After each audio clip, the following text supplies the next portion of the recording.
They told her that polygamy was founded on love, oneness, and sacrifice. But beneath the smiling faces and the well-orchestrated scenes, Christine Brown was suffocating in silence. For years, she wore the smiling mother, glued to everyone, the one who laughed the hardest even when she was hurt the most. But secretly, she was waging a war that no one knew.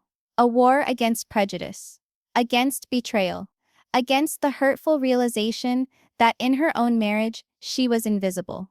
It didn't occur overnight. It was death by 1,000 cuts. A missed birthday here. A cold shoulder there.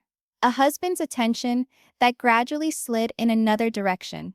Robyn's presence didn't bring an additional wife. It redefined the family story. Cody's laughter increased in Robyn's direction. His patience appeared boundless with her children, and each loving glance in her direction was another dagger wound to Christine. You are no longer enough. This was not jealousy. It wasn't envy, this was erasure. Christine was seeing her role, her voice, her position in the family disappear. And the worst part? She was forced to smile while it all happened. But here's the secret, nobody shared with you.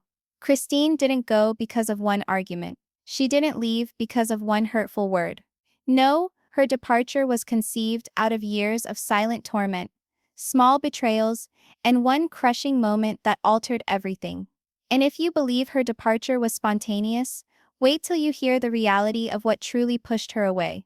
On the surface, everything was perfect. The cameras recorded a family that laughed together, cooked dinner in chaotic kitchens, and brought up their children beneath the flag of unity. Christine was always at the center of it. She was the one twirling joy out of mess, with toddlers perched on her hip, as she stirred dinner for 20. The woman whose laugh filled a whole house. To everyone on the outside, she was the happiest wife of them all. But behind the smiles was a burden no one else seemed to see. Because Christine was more than just a wife. She was more than just a mother. She was the glue, the unspoken string holding together a family that was already beginning to fray. She ensured birthday reminders, holidays full of tradition, meals prepared on the table without anyone ever saying thank you. She poured herself into keeping the dream alive.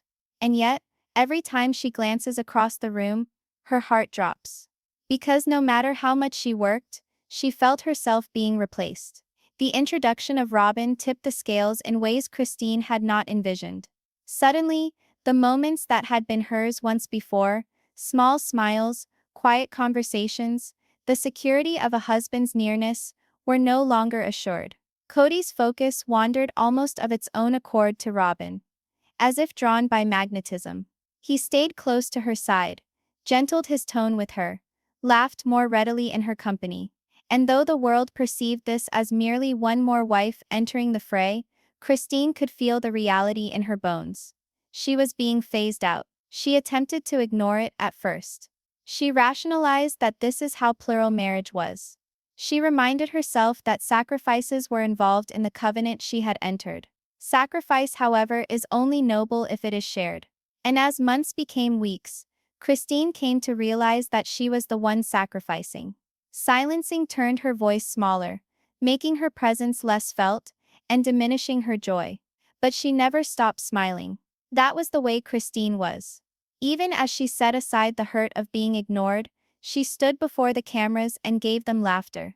Even as she let Cody's warmth fade further and further away from her, she served dinner with poise. And the more she kept it inside, the deeper it embedded itself. Because with each smile became a disguise. And each disguise became increasingly difficult to shed. Christine wasn't merely living in a plural marriage any longer. She was living in a performance. And in that performance, her part was being defined. She wasn't the lead. She wasn't even the supporting cast. She was background. And she knew it. When Robyn first joined the family, there was excitement to the rest of the world. It appeared to be new love. A new beginning, a tale of growth and peace. But behind the doors of that house, Christine sensed the change instantly. Robyn was not just a new wife. She was a distraction to the beat. Christine had struggled to keep. For years Christine had been the comfort zone. The reliable one, the wife who kept all the balance when the world got too heavy. But Robyn's arrival seemed to rewrite those rules overnight. Suddenly Cody wasn't the same husband she had known. His eyes lingered a little longer when Robyn talked. His voice softened when Robyn was around. His patience, something Christine had pleaded for over the years, suddenly seemed in abundance, but only when Robyn required it. Christine sensed the little things at first. A too long glance across the table. A laugh that rang a shade too personal. Cody leaning forward, eavesdropping on Robyn's every sentence, while Christine's own anecdotes withered in the quiet. They weren't blatant betrayals. They were subtle cues, each signaling to Christine that she was being edged out. She pushed aside the growing insecurity. She reminded herself that she was dreaming it, that she was reading too much into the nuances of body language. But it grew more difficult to dismiss when the children started picking up on it. Cody was tireless in his patience with Robyn's children, tender, patient, forbearing. But with her own kids, his voice had a harder edge to it, his irritability more readily expressed. Christine's heart broke not just for her, but for them. She saw her children shrink with the weight of that inequality, wondering why their father's affection was conditional and other women's children got it freely. The most difficult times were at family gatherings, when the wives were seated together. Christine would be seated with her practiced smile, hands clasped tightly in her lap, as Cody instinctively gravitated toward Robyn. It wasn't so much that he sat beside her. It was the way he came alive in front of her. His laughter sounded different when it was Robyn that cracked the joke. His focus was hypnotic, drawn as if the rest of the room did not matter. Christine could sense the sting in her chest, a dull ache that sharpened each time she realized she was no longer the focus of her husband's love. And still she remained silent. She swallowed the pain, hid it away under her honed reserve. But deep within, something was cracking. She wasn't simply being eclipsed. She was vanishing, and the most heartless thing, no one else appeared to care. It was never one explosive incident that devastated Christine. No dramatic argument, no yelling at each other in front of the cameras. Instead, it was the little things, the details so fine they could almost be discounted, until they all mounted up to a mountain of pain she couldn't hold anymore. Christine started to pick up on it. When Robyn was talking, Cody would lean in. When Christine was talking, he'd slouch back. When Robyn's kids messed up, Cody would correct them softly, his voice low, his words gentle. But when Christine's kids made errors, his voice rose, his temper frayed, and his eyes hardened in ways that kept her up at night, reliving every phrase. She reminded herself not to compare. She told herself under her breath that love wasn't in minutes or in glimpses of a glance across a room full of people. But deep within her, she knew what she was witnessing. Love wasn't missing. It was just being rerouted. And she wasn't the one receiving it anymore. The worst part wasn't just losing Cody's affection. It was how invisible she felt in the process. Christine had always been the one to pour herself out for the family. She kept traditions alive. She created memories. She was the mother who never stopped giving, even when she had nothing left to give. And yet, in return, she received indifference. She began to wonder if her years of sacrifice had ever truly mattered. At gatherings with the family, Christine's forced laughter became her defense. She would look at Cody, searching for a flash of recognition, a hint of the man who used to love her. But what she saw instead was a man already elsewhere, his body in the room, his heart on the other side of the couch, sitting next to Robyn. It was the small omissions that hurt most. Decisions made without her presence. Outcomes decided before she was even aware they were being considered. Laughter shared between Cody and Robyn that used a language she could no longer comprehend. Christine was a visitor in her marriage, a background character in a novel that she had once felt she was assisting to write. And in the still hours, when the house lay at last quiet, Christine lay awake with the same dreadful question ringing in her head. When did I stop being enough?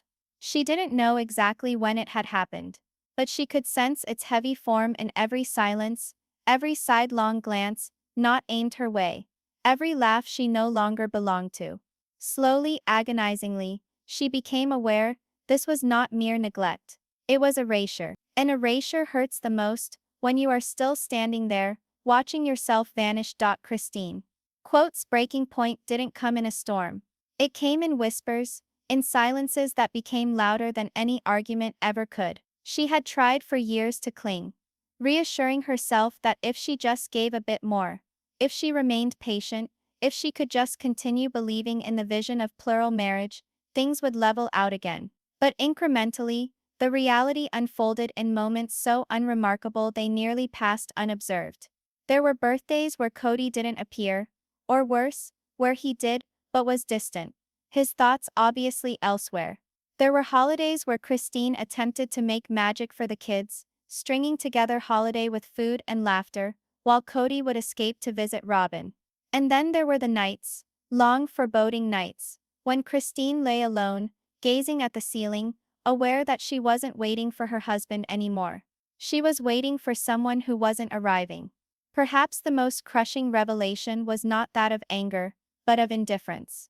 When Christine eventually found the strength to speak of her suffering, to remind Cody how invisible she felt, his reaction wasn't rage or even denial, it was detachment.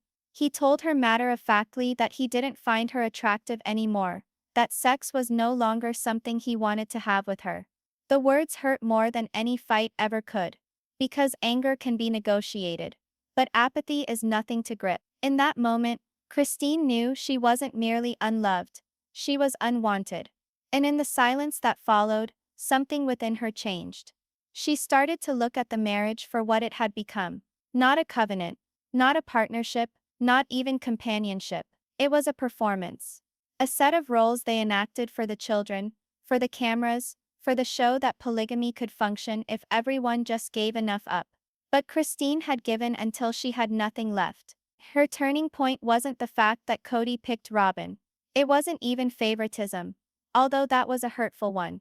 Her turning point was seeing that she had been deleted from her own narrative, cut down to fit a role in which she no longer identified. And among the stillness of that devastation, Christine ceased to request Cody's affection. She ceased to expect his notice. And she started to dream of something that she had not allowed herself to envision in years. An existence beyond this marriage. An existence in which she was not background, but entirety. And if that realization scared her, it also liberated her. Because once she got a glimpse of the truth, she could never return to the way things were before. Once Christine permitted herself to envision life after Cody, the cracks in the foundation spread rapidly. What had previously been dismissed as transient frustrations suddenly started to feel like glaring injustices. She saw how Cody's laughter came so easily with Robyn's children, but less often her own. She observed how things were decided in hushed discussions, but she was left to learn of them afterwards. And above all, she felt the burden of a man who had already tuned out, there in body but away in mind. Her defiance wasn't with fireworks. It was in tiny, intentional acts of reclaiming herself. She ceased waiting for Cody to plan family time. She ceased rescheduling her life to fit his infrequent visits. And gradually she ceased spending her energy on a marriage that only sucked the life out of her. Her children saw it first. They noticed their mother's voice become firmer, her back straighter. They noticed that she ceased to battle for scraps of love and began to concentrate on building a home made full of laughter, even when their father was not there. For Christine, it wasn't bitterness. It was survival. One of the most revealing moments was when Cody called her out on loyalty. He demanded she wasn't being faithful enough to the values of plural marriage, accusing her of destabilizing the family's unity. But Christine wasn't buying it. Loyalty, she understood, had turned into a one-way street. She was supposed to be giving without end, while Cody placed his loyalty elsewhere. And if you thought that epiphany was weighty, just wait until you hear what she learned next. Because Christine started linking her own suffering to the broader disintegration of the family. She witnessed how Janelle's boys gradually drifted away from their father, weary of being treated like afterthoughts. She witnessed Mary shrinking into isolation, grasping at any semblance of significance. And she witnessed how all avenues led to the same source of gravity, Cody and Robyn.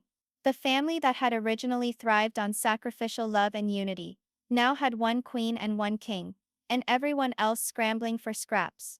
Christine no longer felt like a wife in a plural marriage. She felt like a servant in another's kingdom. And it was in that agonizing clarity that her defiance formed. Not brash, not bloody, but resolute. She set out to make her escape, not as a wife walking out on a husband, but as a woman reclaiming her dignity. Because once you know you've been erased from your own narrative, the only option left is to take up the pen and begin anew. The day Christine finally left was not heralded with a theatrics-filled announcement. It came as a burst of storm after years of piled-up clouds. She had swallowed her uncertainties, hidden her isolation, and told herself that perseverance was an admirable quality. But when perseverance only translated into further abandonment, something within her broke.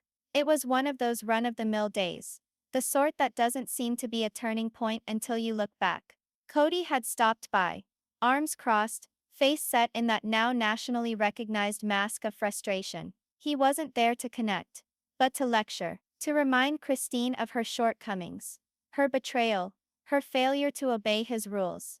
In his words, she wasn't being a good wife. And then he told her, the words that resonated more loudly than anything previously. He confessed he no longer desired closeness with her, no longer desired her. It wasn't rejection, it was closure. The door was shut, and he wasn't going to open it back up. For Christine, it wasn't heartbreak. It was clarity. In that moment, she knew she had been grieving a marriage that had already passed away. What she was holding on to wasn't love. It was the specter of a dream, a hope of family togetherness that had fallen apart long ago. That evening, once the house was still, Christine sat alone in her kitchen. The walls weighed with memories. Birthday cakes baked, holidays celebrated, tears wiped away. But she knew that lingering here, in this state of rejection and resentment, would further hollow her out. For the first time, she permitted herself to consider not only leaving Cody, but to forge a new life. Her choice wasn't about herself. It was about her kids. She didn't want them to grow up thinking love was neglect, or that loyalty meant erasing oneself. She wanted them to witness strength, to see that their mother had the courage to leave behind a situation that no longer respected her. And thus the planning commenced, not in rage, but in determination. She talked quietly to her older children, assessing their emotions, sowing seeds of possibility. She started looking beyond the horizons of the plural family, envisioning what life on her own terms would be. For Cody, it was unimaginable. In his worldview, wives complained, but they stuck around. They hung in there. That was the rule. But Christine had other plans. And along with them, the delusion of unity that had sustained the Brown family for generations. And when she finally said the words, "I'm leaving," it wasn't just a declaration. It was a revolution. The words hung in the air like a thunderclap. "I'm leaving." Christine's voice was calm, steady, almost too quiet for the weight it carried. But those two words shattered the illusion that had kept the family stitched together for years. First, there was silence. Shocked, heavy, choking silence. Cody blinked, as if he hadn't quite heard her. Departure was not in the vocabulary of plural marriage. Wives stuck it out. Wives gave in. Wives didn't leave. But Christine was not requesting. She was stating. When the news spread to the rest of the family, it affected each of them in a different way. Janelle, the pragmatist that she is, wasn't surprised. She had witnessed the fissures, developing long before others cared to acknowledge it. Indeed, some part of her admired Christine's bravery. Nevertheless, the prospect of losing her closest supporter in the household made her tremble. Who would she turn to when the walls of plural marriage turned icy? Mary, meanwhile, descended further into isolation. For years, she had existed on the periphery of Cody's love, holding out hope that someday things could go back to the way they used to be. Seeing Christine depart was like witnessing her own private terrors incarnate. If one wife was capable of leaving, what did that portend for the others? But most intense response was Cody's. Shock gave way instantly to rage. He accused Christine of betrayal, of destroying the family, of being unfaithful not only to him, but to their whole faith and covenant. He portrayed her choice as selfish, oblivious to the sacrifices she had already made for years. And yet, underlying the rage, there was something else, fear, because if Christine walked away, others might. And then there were the kids. For them, Christine's decision wasn't scandalous. It was a relief. They had seen the sorrow etched on their mother's face, the perpetual neglect, the silent tears she attempted to conceal. For them, this wasn't the failure of a marriage. It was the start of a chance at happiness. But if you think the family's pain ended there, wait until you hear what happened next. Because Christine's exit didn't just break her bond with Cody, it cracked open the entire foundation of the Brown household. Conversations that had long been whispered in private now spilled into the open, questions about loyalty, about fairness, about love and neglect, could no longer be ignored. And at the center of it all was Christine, free at last, but burdened with a revolution she never could have dreamed. The wake of Christine's exit was an earthquake, rocking every aspect of the Brown family, leaving cracks where there had been cohesion. On the surface, life continued. Cameras still rolled. Holidays continued to come and go. But everything was different. The beat of the family had forever changed. For Cody, the breakdown was public and painful.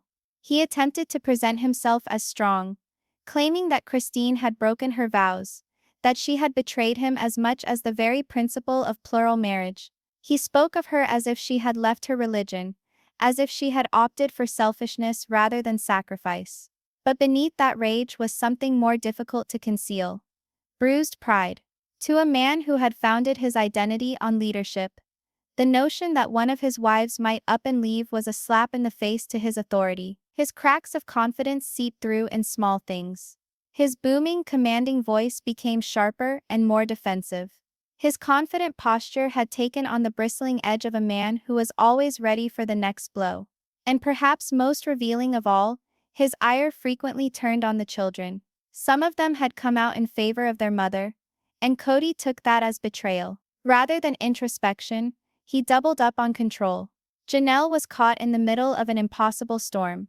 She was always practical, peacemaker, life's pathkeeper when emotions became too high.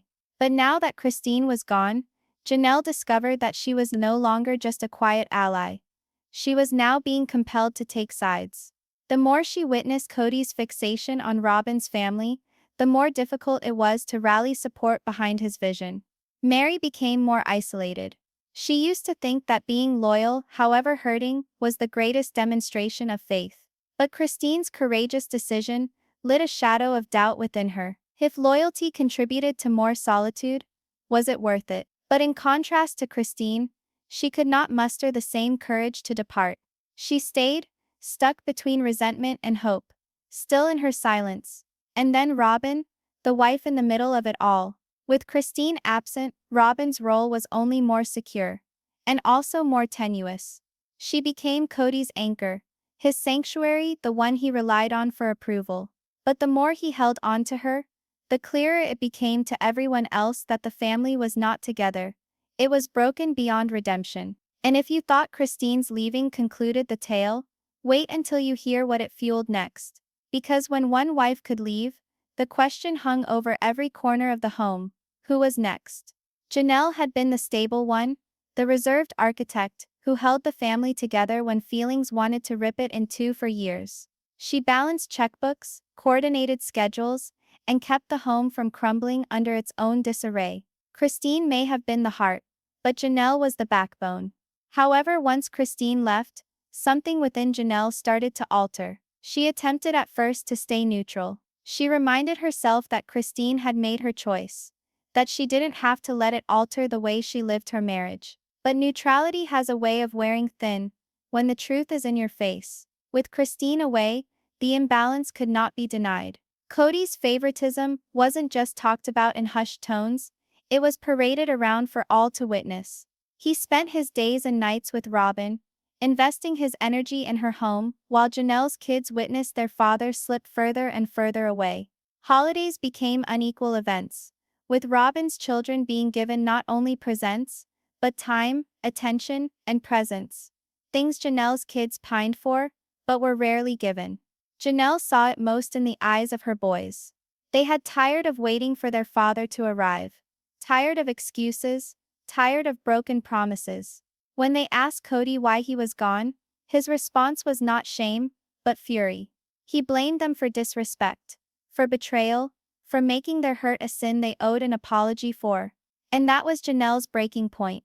Not her own isolation, but Cody's treatment of their children. She could live with neglect, but she could not live with watching her children feel abandoned. In her soft, steady voice, Janelle started to withdraw. She no longer defended Cody's decisions. She no longer attempted to mend the holes in the family. Instead, she started to quietly piece together a life separate from him. Cody naturally saw. He accused her of walking the same path Christine had walked, of being swayed by bitterness. But Janelle's power was in her calmness of thought. She didn't yell, she didn't struggle, she just lived in a way that made it possible for her to no longer require his okay to have answers. And if you thought Christine's exit was a surprise, wait until you experience how Janelle's quiet revolt exploded. Because unlike Christine's explosive break, Janelle's was gradual, calculated, and unstoppable. In the crevices of her marriage, Janelle found something Cody never anticipated: the strength of independence. And once that seed took root, there was no return. As Christine moved away, and Janelle retreated silently, Cody found himself out of his element. He had spent years at the center of attention, the man who thought he could keep multiple families revolving around his vision of togetherness. But today his power was ebbing away, and no matter how hard he tried, he could not regain it. At first he doubled down. Cody demanded loyalty, presenting himself as the victim of betrayal. He insisted that Christine had poisoned the family, that Janelle was being drawn into rebellion, that the children were being manipulated. But the more he talked, the emptier it seemed. His anger didn't evoke respect. It drove people away. The fissures in his authority became glaring at family gatherings. Where there had been chaos and laughter before, now there was distance and tension. His older children, who had previously been keen to ask his advice, hardly met his eye. The conversations were terse, polite, impersonal. Cody attempted to hold the room, but authority is futile when nobody is paying attention. And then the cameras arrived. The same thing that had ever so briefly put him in the public eye now was a mirror he couldn't avoid. The viewers were shown what the family had been muttering about for years: favoritism, neglect, pride masquerading as leadership. Cody attempted to explain himself, but each statement seemed to deepen the hole. What he thought was strength was perceived as arrogance. What he described as loyalty appeared to be control. Robyn remained his ultimate sanctuary. She became the sole person who still legitimized him, the sole person who echoed his suffering, the sole person who reminded him that he was still a husband worth fighting for. But even that solace came at a price.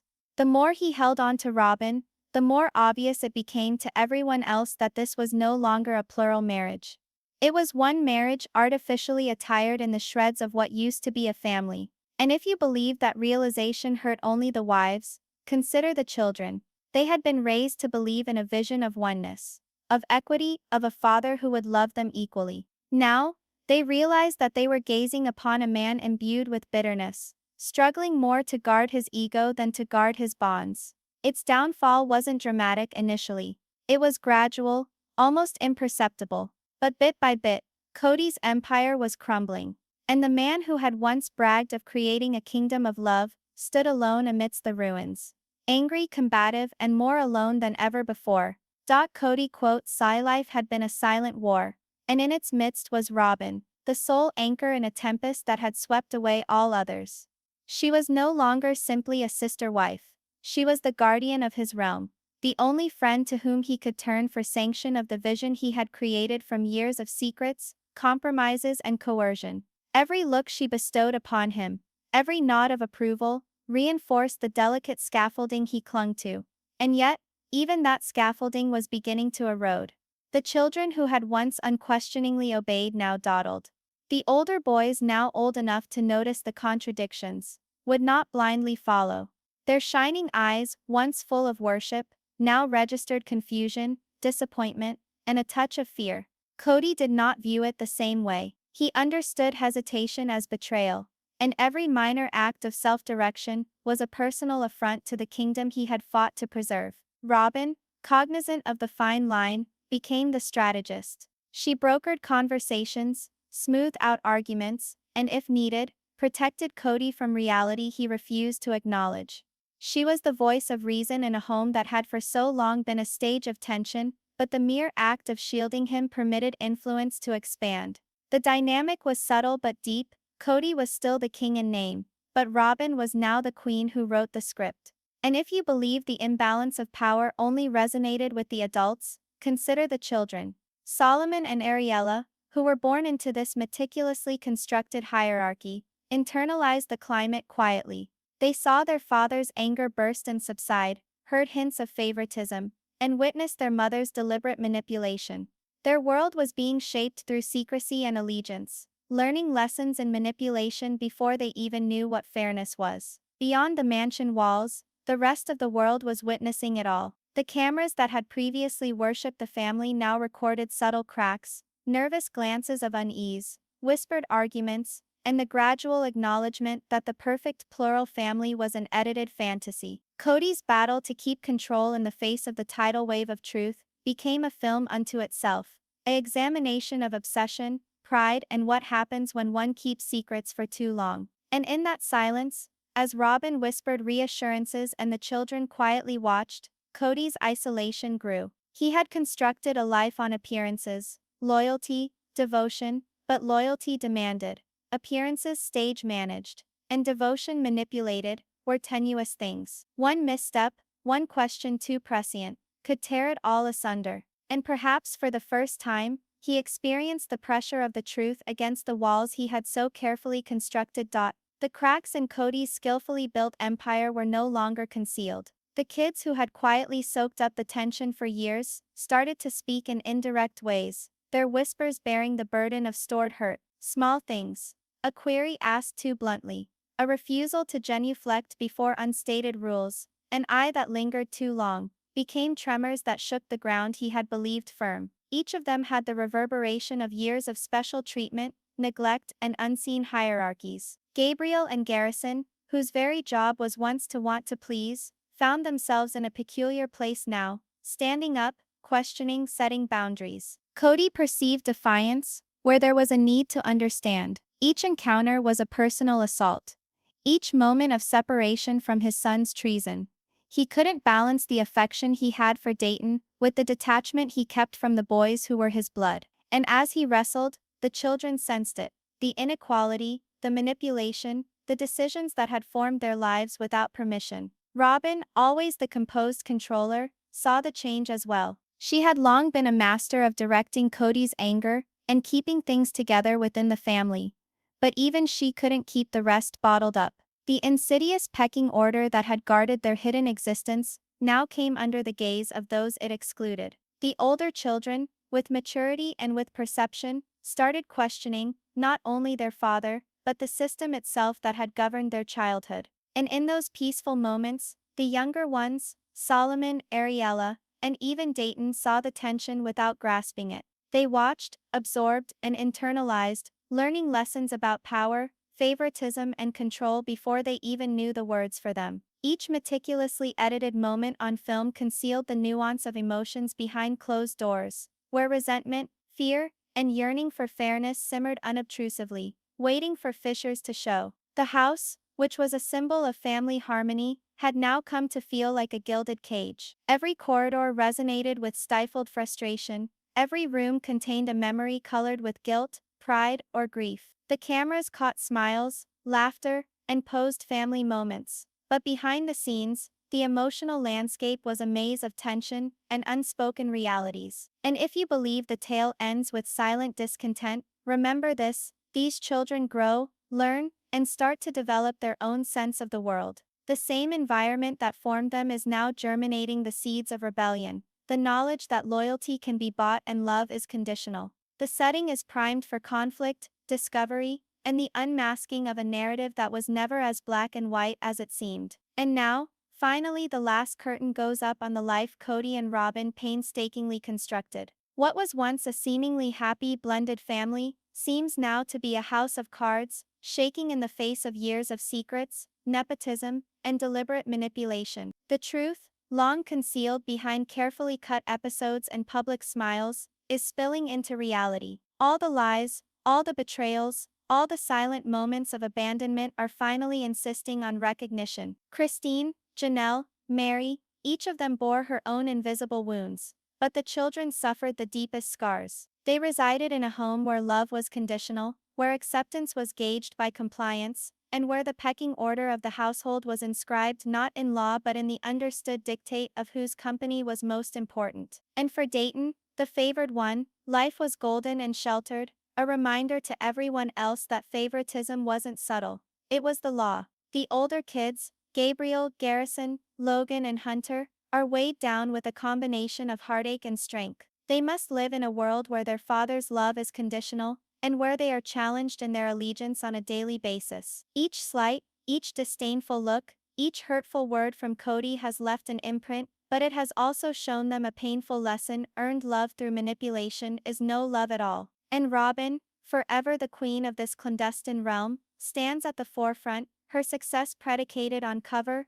control, and meticulous manipulation. She has all she ever desired: Cody's devotion, a child at the center of the universe, a money empire harnessed to guarantee her line. But even in this victory, cracks are beginning to develop, because truth, no matter where it is buried, has a tendency to emerge. The story of the Brown family is no longer just entertainment. It is a study of human behavior, power, and the consequences of long-held secrets. Every smile captured on screen now carries a shadow, every joyful moment a question: what price was paid for this illusion of perfection? And in the subsequent silence, after the faked laughter, the truth is unequivocal: numerous lives were altered, some forever, all because a secret was more important than love, justice, and integrity. So what is next? Do the children continue to bear the burden of this masterfully engineered empire? Or will they reclaim their own stories and rise up against the truths so long suppressed? And what of Cody and Robyn? Does their victory persist, or do the ghosts of the past finally gain an answer?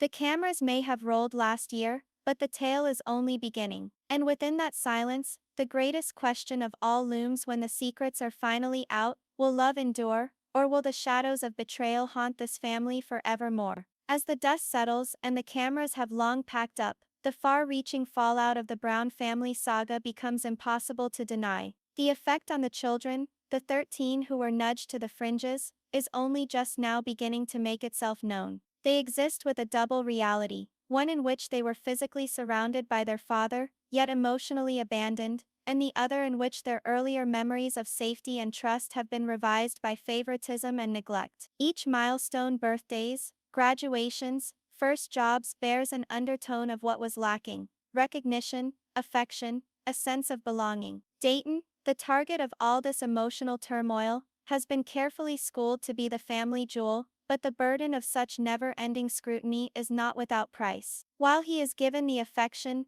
approval, and opportunity that his older siblings did not have, he also is the inheritor of the unspoken burden of being the face of the family's secret, the living embodiment of a secret agenda. The pressure is overwhelming, and unconsciously or not, his every success or failure is amplified by the shadow of it all that preceded him. In the meantime, the older brothers, Gabriel, Garrison, Logan, and Hunter, are left to sort through a world where the one they should have been able to count on most became the mastermind of their disillusionment. The emotional wounds are deep-seated, influencing relationships, self-worth, and trust. And Christine, Janelle, and Mary, once wives who had the temerity to expect balance and justice, now bear the awareness that their sacrifices were manipulated, their love strategically diverted in the service of a secret agenda. The understanding is a crushing one, yet one of liberation. Their lives, though splintered, are now theirs to take back. Financially, the gaps remain wide. The communal empire that was to be shared has been channeled to the favored family. The long-term viability of such an uneven framework is precarious. Power, wealth, and prestige shield, but do not mend.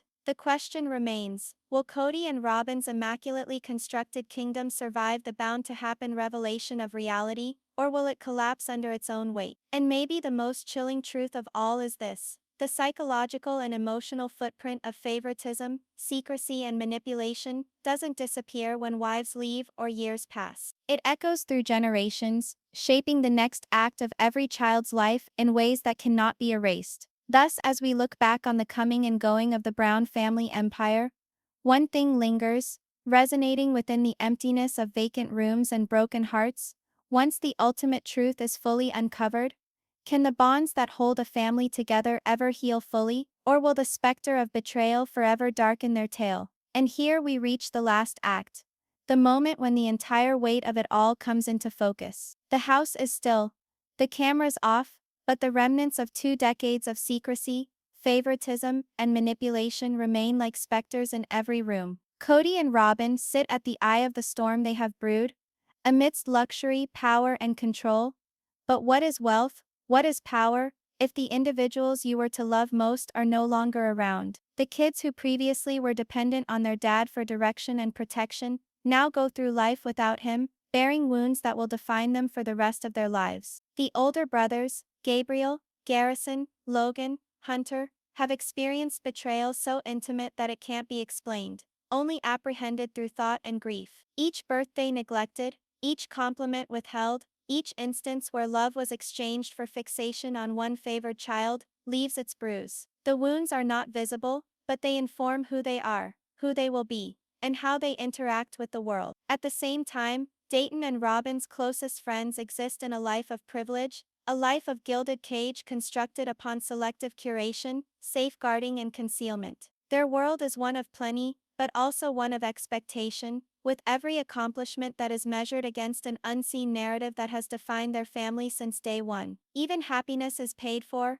and even love filtered through the narrative of a tale that was never fully true. And as for Cody and Robyn, their victory is sweet and bitter. They might have achieved their ideal of family, arranged their kingdom, and silenced opposition, but at what price is impossible to tell. Loneliness accompanies power, paranoia accompanies pride. The life they have constructed might seem secure on the surface, but it is tenuous, built upon lies, sacrifices, and manipulated hearts. And within that tenuousness is the ultimate irony. The very measures taken to safeguard their love might also be the things that guarantee its isolation, its transience, its susceptibility to revelation. The Brown saga is now about more than plural marriage, celebrity, or TV ratings. It is about ambition, clandestineness, and human sacrifice of obsession. It is a reminder that we see only part of the story in the light, but what lies in the darkness can have repercussions far greater than anyone could ever think. Thus, as the mansion stands in quiet,